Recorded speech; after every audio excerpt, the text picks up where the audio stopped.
I'm Maria Dalton, about to turn 27 this year, and I've been happily married for 5 years. My son, Martin, just celebrated his fourth birthday. Initially, I worked full-time after tying the knot, but now I balance part-time work at the same company.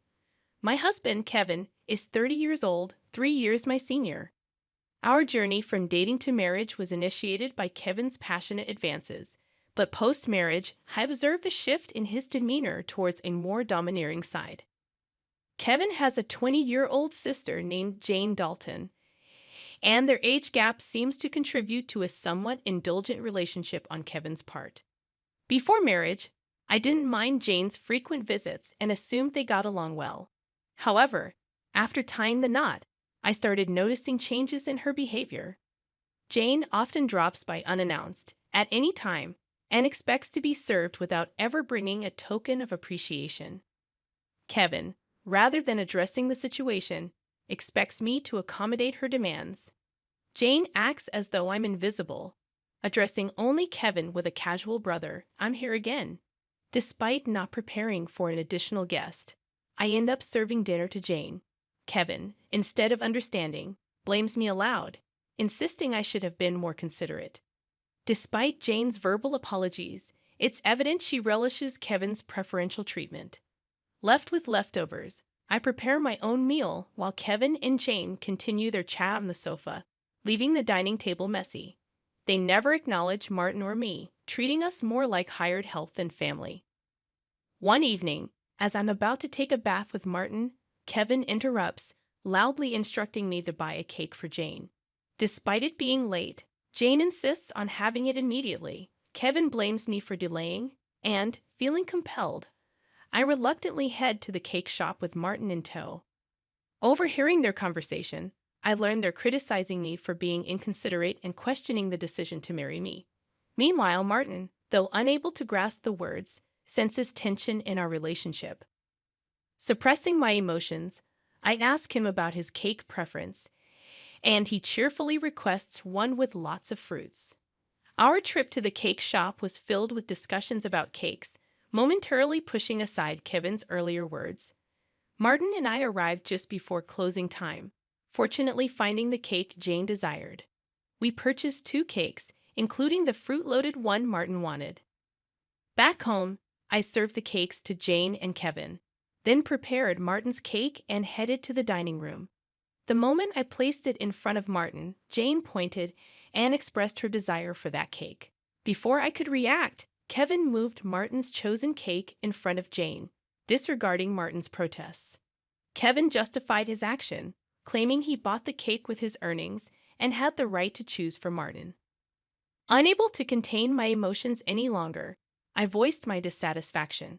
In response, Kevin threatened with divorce. Martin, who had stopped crying, anxiously held my hand and then, after some thought, said, "Mom, I'd also love cake with strawberries on it.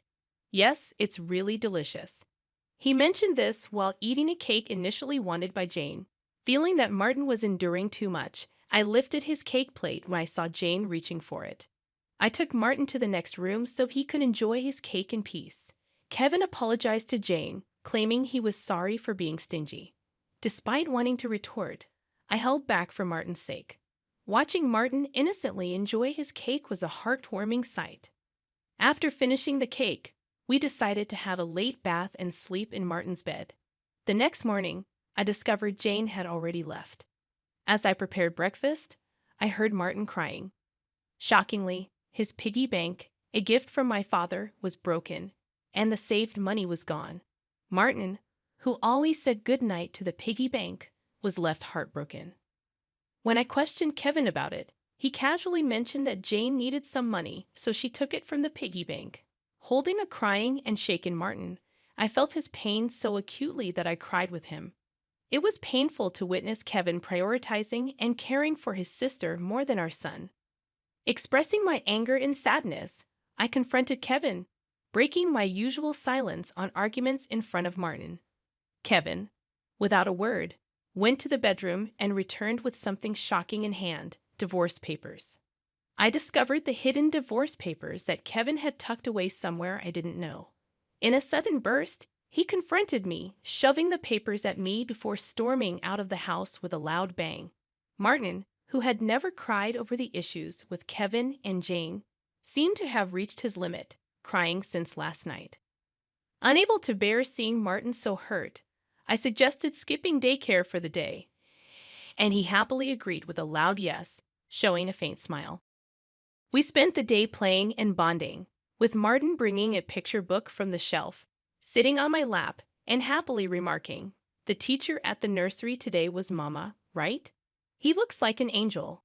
His little heart seemed filled with patience, and I decided to make the day special by taking a day off from work. Despite causing potential trouble at my workplace, they kindly understood the situation and granted me a day off. In the morning, we visited the park, played hide and seek, and had fun in the sandbox and on the slide. When we returned home for lunch, Martin appeared sleepy, usually napping by himself. But today he fell asleep on my lap like when he was a baby. Though I initially thought of doing household chores during his nap, I decided that today was special. Instead, I allowed myself to be healed by his peaceful sleeping face and gentle breathing. However, my serene moment was abruptly interrupted by a noise from the entrance, indicating the front door had opened. As it wasn't Kevin's usual time to come home, I became suspicious and quickly hid in the bedroom closet, clutching Martin. A voice echoed through the house, and to my surprise, it was Jane. Trembling with fear, I listened as she searched for something, expressing frustration over not finding it. Jane then made a phone call, mentioning Kevin and discussing their unsuccessful search. After hearing her lock the front door and leave, I put Martin to bed and contemplated the strange events. I couldn't comprehend why Jane had entered the house and what they were looking for. Suddenly, Kevin seemed like a stranger, and I felt a mix of disgust and fear towards him.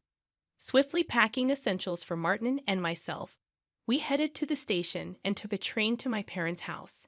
Fortunately, their home was nearby, just 2 stations away. Although I hadn't contacted them beforehand, my parents sensed something from my expression and welcomed us without asking questions. I shared the entire ordeal with them, including my fear of staying at our house due to Kevin and Jane's actions. Upon hearing my mother's suggestion that Jane might have been looking for my belongings, possibly cash cards, I recalled my past experience as a successful CEO in the handmade goods industry. I had entrusted the company to friends when I decided to prioritize raising my child after getting married.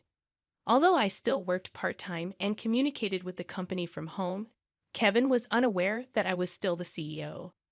I discovered the hidden divorce papers that Kevin had tucked away, suspecting that he thought I had a decent amount of savings. While I've mentioned to him that I still receive some assistance from the company, I've deliberately kept the details about being the CEO and my savings private. This secrecy stems from realizing early in our marriage that Kevin struggles with managing money and tends to spend everything he earns. Kevin, at first, provided only $200 a month for food expenses and even suggested I quit my job to become a full-time housewife. However, with the financial strain of raising Martin and only $200 for food, I never agreed to be a full-time housewife.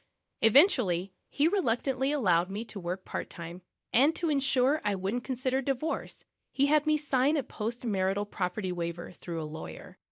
Since Martin's birth, I used my savings for his nursery fees and clothes, as I've only received $200 for food. I've never asked Kevin for additional funds beyond the food budget, leading him to believe I have savings. Considering Jane's apparent need for money and Kevin's perception of my financial situation, they might be searching for my cash cards. I have a separate savings account dedicated to Martin, with a portion of my salary directly deposited into it each month. Despite their search, they won't find the cash cards, as I always carry my valuables. However, there's still an unsettling issue. Jane might be entering our house even when we're not there, and Kevin may be allowing it. Following my father's advice, I decided to store my valuables, including the cash cards, in my parents' safe. As I pondered their need for money, Martin approached my father, crying over his broken piggy bank and the shattered promise of saving up. My father, angered by Martin's story, vowed to call Kevin. My mother suggested finding out their purpose calmly, as Kevin's mention of divorce might shift blame to us, making the divorce more favorable for him. To ascertain their purpose, I decided to record their conversation, consulting a lawyer who was a friend of my father's.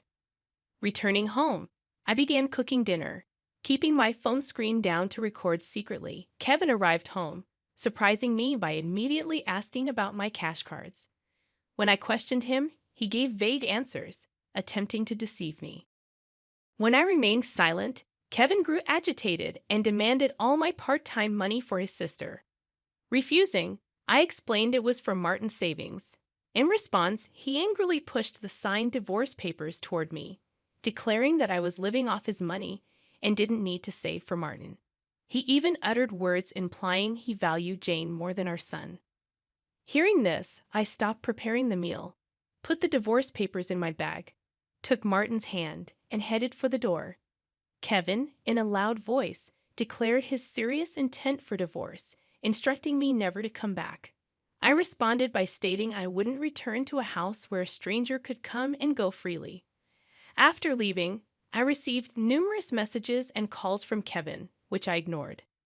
Turning off my phone, I sought refuge at my parents' house, sharing the recording and divorce papers with them.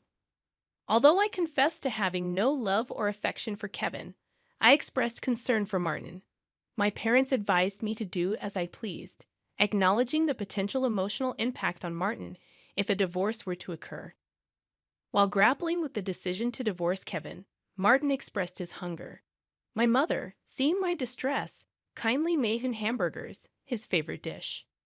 Overwhelmed with emotions, tears welled up in my eyes as my mother told Martin with a warm smile that she prepared the hamburgers so that he and I could visit whenever we wanted. Taking a bite, Martin exclaimed with joy, praising Grandma's hamburgers and expressing a desire to eat them every day. I responded, saying it's because the hamburger contains the love I have for him, and he, in a touching gesture, took a big bite and offered it to me. Moved by Martin's kindness, my tears couldn't be held back, and even though I tried to stop them, they persisted. My father, noticing Martin's concern, reassured him that my tears were of happiness, not sadness. Hearing this, Martin, in a moment of understanding, hugged me, and my father's eyes turned bright red.